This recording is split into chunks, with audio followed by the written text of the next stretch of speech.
दोस्तों, जायदा गलतफहमी बर्बादी की पहली सीढ़ी होती है।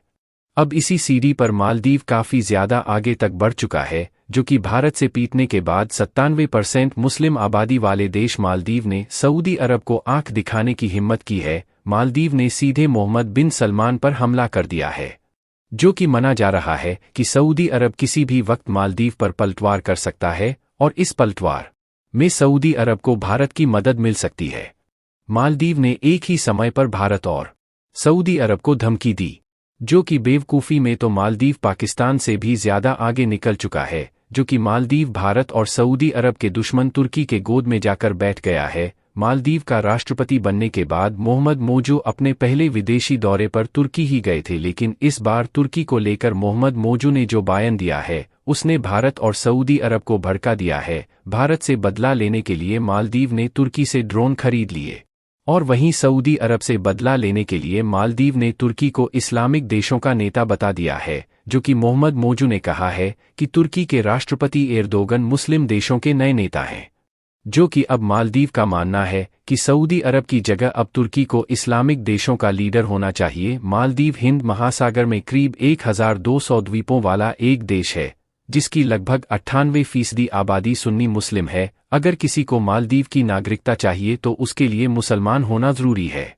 इसी कारण से मालदीव और तुर्की का मानना है कि सऊदी अरब भारत के कुछ ज्यादा ही नज़दीक हो गया है। सऊदी अरब अमीरात इस्लाम के रास्ते से भटक रहा है। सऊदी अरब स्मृति ईरानी को मदीना लेकर पहुंच गया, जो कि यहां तक सऊदी अरब ने अपने देश में पहला सरकारी ठेका खोलने का आदेश दे दिया है, जो कि इसी वजह से मालदीव और तुर्की भड़क गए। लेकिन तुर्की और मालदीव को सबसे बड़ा झटका तब लगा जब सऊदी अरब ने सारी परंपराएं तोड़ते हुए पहली बार अपनी सेना को भारत में युद्ध अभ्यास करने के लिए भेज दिया।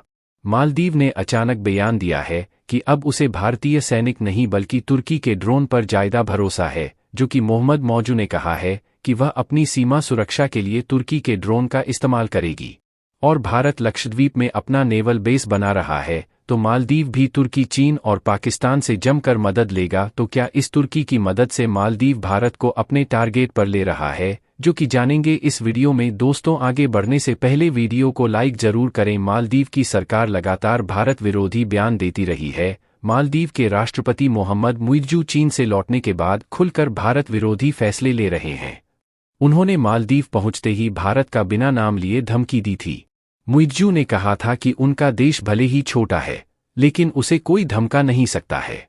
उन्होंने यह भी कहा था कि पिछली सरकार हर एक योजना के लिए एक खास देश पर निर्भर थी। इसके बाद मुइज़्ज़ू की सरकार ने भारतीय उच्चायुक्त को तलब कर मालदीव में मौजूद भारत के सैनिकों को 25 मार्च तक लौटने का अल्टीमेटम दिया। इसके साथ ही मुइज़्ज़ू ने भारत पर मालदीव की निर्भरता कम करने के लिए फैसले लेना शुरू कर दिया है। हालांकि इसका सीधा असर मालदीव की गरीब जनता पर होगा। मालदीव भारत पर मुख्य रूप से अनाज, दवाइयां, शिक्षा और स्वास्थ्य के लिए निर्भर है। मालदीव में मोहम्मद मुइज़्ज़ू के सत्ता में आने के बाद से उनका रुख भारत विरोधी रहा है। मालदीव ने अब तुर्की से ड्रोन खरीदा है, जो उसके जलक्षेत्र की निगरानी करेगा, लेकिन मोहम्मद मुइज़्ज़ू की सरकार इससे जुड़ी जानकारी छिपा रही है। रक्षा मंत्रालय ने इस ड्रोन से जुड़ी डिटेल देने से इनकार कर दिया। यह ड्रोन कम खर्चे में आसानी से काफ़ी देर तक उड़ान भर सकता है और इससे निगरानी रखी जा सकती है। इससे पहले सीरिया, अज़रबैजान और यूक्रेन के संघर्ष में इस ड्रोन का इस्तेमाल किया गया है। मालदीव से पहले पाकिस्तान ने भी तुर्की से यह ड्रोन खरीदे हैं।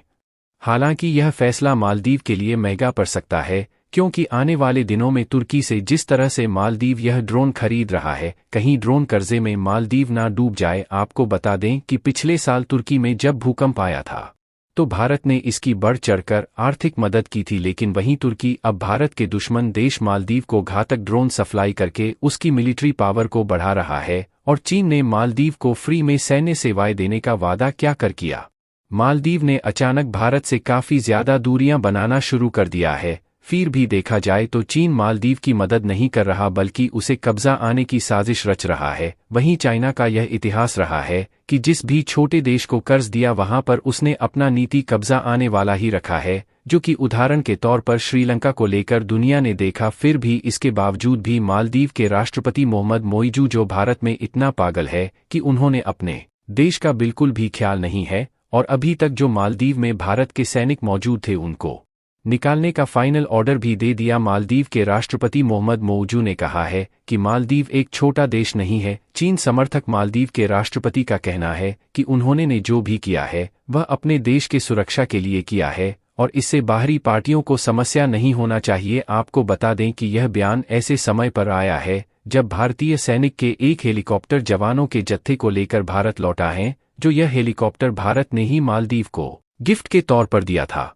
मालदीव में जो भारतीय सैनिक हैं उसको पूरी तरह से निकाल दिया जाता है और इसी जगह पर चीन के सैनिक को तैनात किया जा रहा है, जो कि भारत के लिए चिंता का बात है, क्योंकि मालदीव में मौजूद चाइनीज सैनिक भारत के मिलिट्री पर आसानी से नजर रखने का काम करेंगे। फिलहाल देखा जाए तो भले ही मालदीव पर चीन कब्जा करता जा रहा है, लेकिन भारत भी समय को न गंवाए हुए मालदीव के बगल लक्षद्वीप में INS जटायु नाम के प्रॉपर नेवल बेस को डेवलप कर लिया है, जिससे भारत भी मालदीव में चीन पर नजर रख सकता है।